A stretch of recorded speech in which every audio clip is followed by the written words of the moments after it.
So good afternoon and welcome to another episode of the Tank Diaries. We're in Series 2 and we're very fortunate today to have Sophie Rischmiller with us, who's come to us from Emporia Creative. Now, you're a bit of a different character that we've had on this because you're not only the youngest person to come on here at 19 years old. I feel very old, thank you for that. Oh, no. But you're also still a student and you've started a business and you're a year in. It's not like you just started a few weeks ago. I'm a second year student at Bournemouth University doing marketing. Right. And I started Emporia Creative almost a year ago now. So. Wow, so okay, I understand, students, I obviously I would encourage people, and maybe not, the university might not like me saying this, but I'd encourage people to start a business whenever they can, because I think if the time's right, the time's right. But I can understand people starting a business maybe in their placement year and going off and getting some real experience, and you've got your placement year coming up, don't you? So you were on a 4-year degree, you got your placement year, you come back, you do 4th year. Now, but to start it at the beginning of your 2nd year, when most people are out partying and still, okay, but maybe the 1st year's the crazy bit, but 2nd year's still, bit of fun. That's still refreshers, I think, is a thing. So they do it 2nd year as well. But yeah, I mean, I think that I'm not so into the party scene in a way. I think I chose to go to Bournemouth University for a purpose. I could have moved really, really far away. I looked at Exeter, I looked at Durham, I think, as well. So where were you from originally? I'm actually from Wimborne, so it's a very sort of small local town. I think that it was a purposeful decision to go to Bournemouth University and study the degree. And I actually worked in a creative agency for the last year of sixth form and the first couple of months actually of university.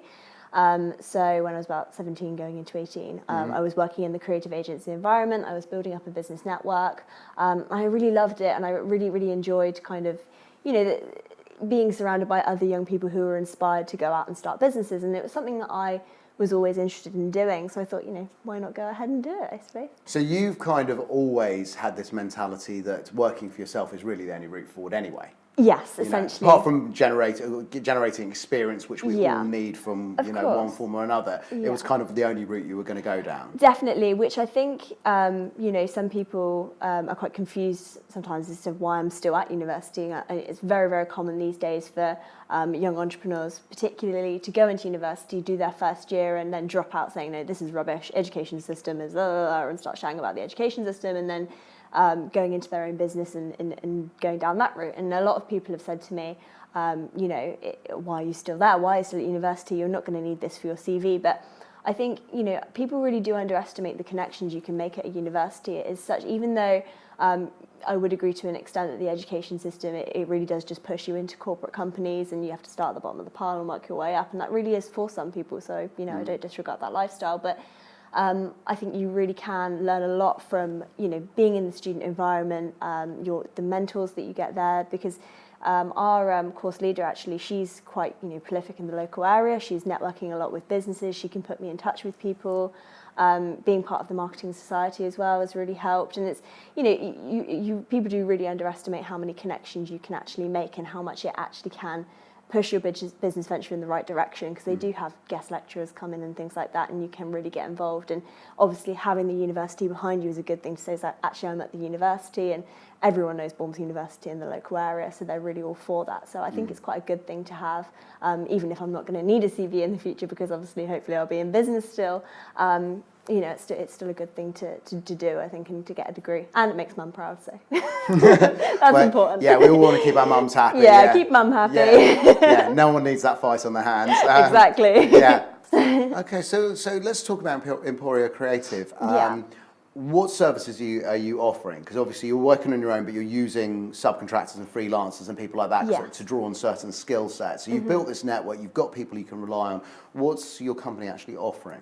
So I started off when I first came into the sort of creative industry, if you like, trying to offer everything to everyone. I went out there and I was like, okay, I can do illustration, I can do animation, I can do graphic design, I can do film, photography, marketing, like I could do print, I can do everything. And I was trying to appeal to a really, really broad demographic. Appeal I was to all saying, people, yeah. yeah, I was approaching everything from sort of building contractors to hotels, and it was all a bit of a mess really. I was trying to go out, I was trying to get clients, I was trying to make my first get my first pay packet essentially, and really feel like I was going somewhere. But I actually met with a friend of mine recently who's an SEO expert, and she suggested to me, she said, what does your business plan look like? I was like, I haven't really touched it in 6 months or whatever. I sort of made a rough one at the start and kind of, out of the frying pan into the fire from there really. And she said to me, if you really focus down and focus on one area or a few areas, and you focus on one industry or one sector, then you could, if you really push your energy towards that, you are likely to get a lot more return from it. So that's what I started to do actually only in the last couple of months, is I had an entirely new SEO strategy implemented into my website. All of my marketing now that I do for the business is pushed towards the hospitality sector now. Hospitality is where I started, so my first ever marketing job, so to speak, was actually for Mitchells and Butlers. So it was the Oh wow! Yeah. So you didn't start small. No, well, I mean, I say Mitchells and Butlers. It was one of their restaurants. So it was a friend of mine who was working there doing the marketing there, and he brought me on board almost informally, really, and said, "Help me out with this marketing campaign. Let me show you how this works." And that was when I was about 16. So I went into that. Worked on that with him, found out that I really loved it, I really enjoyed the marketing side of it, and that's where I started. So, and from there, when I worked in an agency about a year later, I was managing the Alcatraz account. So Alcatraz have their restaurants in Poole and Bournemouth. Yeah. I was managing all of their accounts, all of their pubs and restaurants, and I really, really enjoyed that, and I really enjoyed particularly meeting the people who are running the business day to day, and the pub landlords and all the rest of it. I found they're really, really good people to get on with, and you can really build a good client relationship with them. So I thought hospitality really is me. I love the hotels, the restaurants, the pubs. I've worked in pubs and restaurants and hotels, so I know how it all works anyway from a ground, like a floor perspective. So I've decided to focus on the hospitality industry specifically and offer digital marketing services, so social media, paid advertising, inbound marketing. And then film and photography on top of that. And we also do graphic design, because obviously when it comes to pubs and restaurants, you've got things like menus and posters that they might want to put in the actual venues themselves. So that's essentially the services that I'm offering at the moment.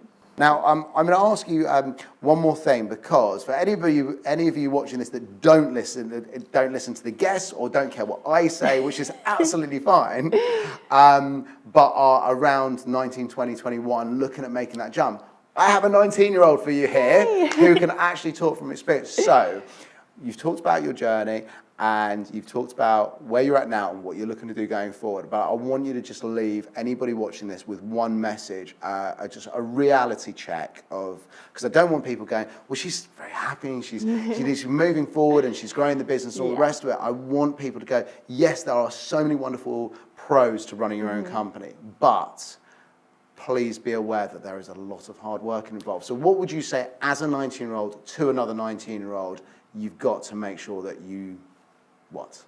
Yeah, the one thing that I would definitely say more than anything is make sure you're ready. There is a lot of talk from, as we said before, influencers, people who are, they've gone out and they've got their Ferraris and it's all the flashing and all the rest of it. Don't have your judgment clouded by that sort of thing, but also don't have your judgment clouded by the people who are telling you what to do and what not to do. You tend to get a lot of advice, especially when you're so young. People who are older than you, or people who are even at the same age of you, they love to advise you and they love to say, yes, I did this and you need to do this, and I did that, you need to do that. For example, one example from my experience was someone who was actually only a little bit older than me and had their own business. Said to me, you need to be a limited company. The first thing you need to do, you need to go in there, you need to be a limited company. So I was like, oh, okay, I panicked. I thought, okay, excellent. From business studies, I know all about that. Okay, I'll go ahead and I'll be a limited company.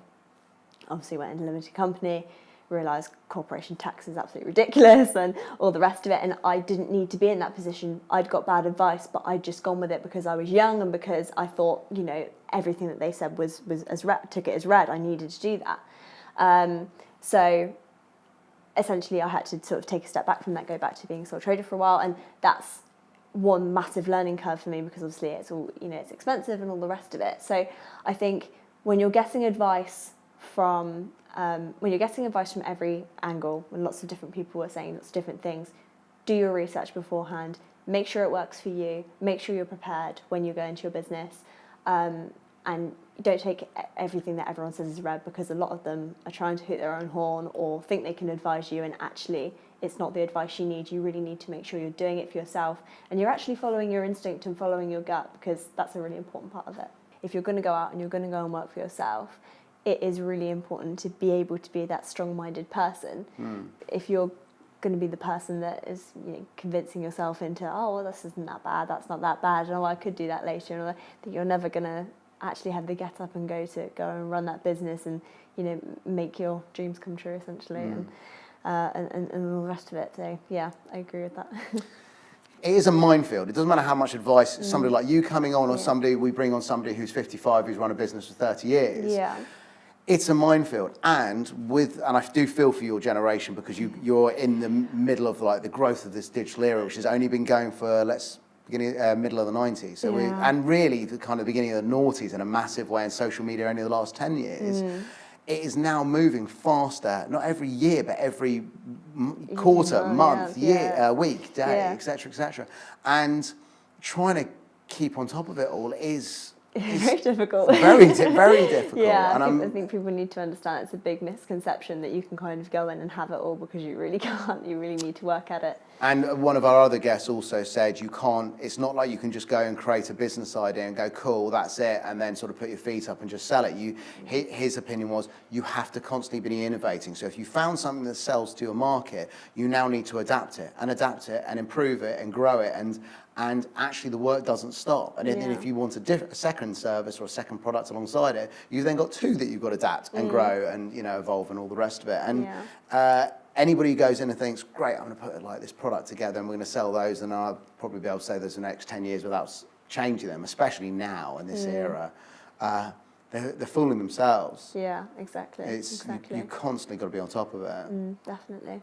And the thing is there's always going to be somebody out there who's hungrier than you for your market. Exactly. And that's one thing I think, everyone needs to take into consideration, is you need to have that motivation, you need to have that drive, you need to have a plan and be able to execute it as well. It's really important. Sophie, thank you so much for coming along today. It's been an absolute pleasure having you here. Thank you for having me. I would love you to come back next year if we do Series 3. If we get commissioned to do, I say commissioned to do Series 3. It's really my choice, isn't it? Whether I do this. I look forward to it. But if we do Series 3, I would love you to come back and tell us where you are. Excellent. I love that. And it would.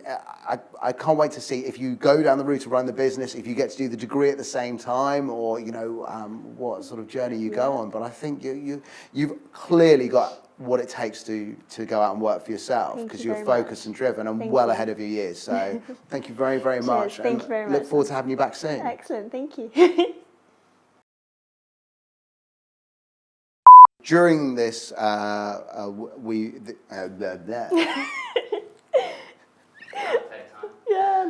So there's outtake time? It is outtake time, yeah. Part 2, it's just the brief one. That only takes like 5-6 minutes. Okay. It's easy enough. God, it's 5:30. Can I just get the guitar out? Can I just sit and serenade you all instead for a while? Yeah, why not? No. The reason I won't is I'm bloody awful at it. It's only there for aesthetic purposes. Oh, okay, so you can't actually play it. No, I can, and I've had it since I was 12. But I play so badly, I wouldn't dream of ever having it on camera. Excellent.